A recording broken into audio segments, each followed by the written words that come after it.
দাইবু দ্বীপে যাওয়ার জন্য গেংকি প্রদেশের আনসান সিটিতে অবস্থিত।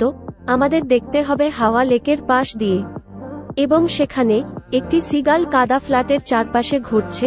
খাবার খুঁজছি। সিগাল সমুদ্র এবং কাদা ফ্ল্যাটে বসবাস কর্মে খুব চটপটে, তাই এটা অনুসরণ করা সহজ নয় যদি মাটির সমতল না থাকে।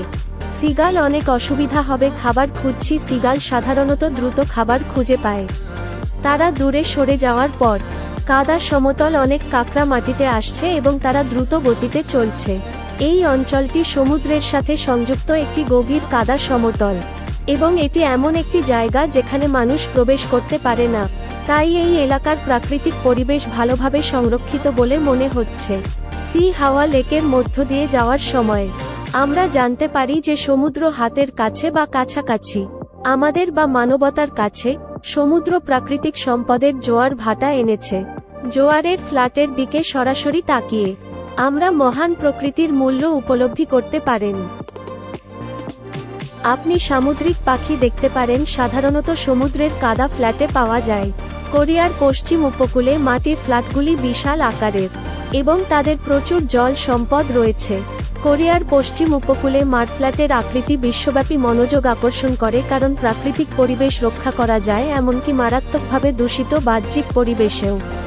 মাটির ফ্ল্যাটে বিদ্যমান অনেক প্রাকৃতিক সম্পদ এখনও বিকশিত হয়নি, কিন্তু একটি অসীম সম্ভাবনা আছে এবং ভবিষ্যতে উন্নয়নের সম্ভাবনা। মাটির ফ্ল্যাট পরিবেশ দূষণকারীর বিরুদ্ধে শক্তিশালী বিশুদ্ধ করার ক্ষমতা রয়েছে, খুব মূল্যবান বলে পরিচিত, এবং কোরিয়ার পশ্চিম উপকূল বিশ্বব্যাপী কারণ ডেইবুডু আইল্যান্ড অবস্থিত শহরের কাছাকাছি। আপনি পরিদর্শন এবং অভিজ্ঞতা করতে পারেন পশ্চিম উপকূলের কাদা সমতল পরিবেশ।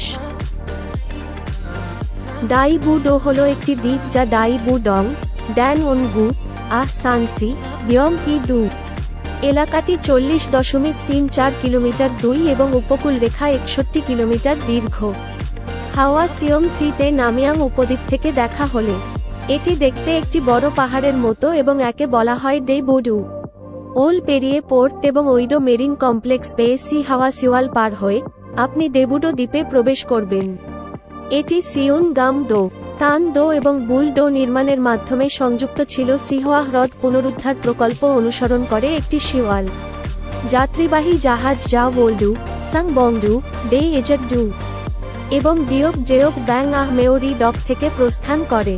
ডাইবুডো মাহান এবং বাইক জে এর অঞ্চল ছিল, তারপরে গোবু রাইও দিয়ে গেছে এবং 553 সালে শিলার অঞ্চল হয়ে ওঠে।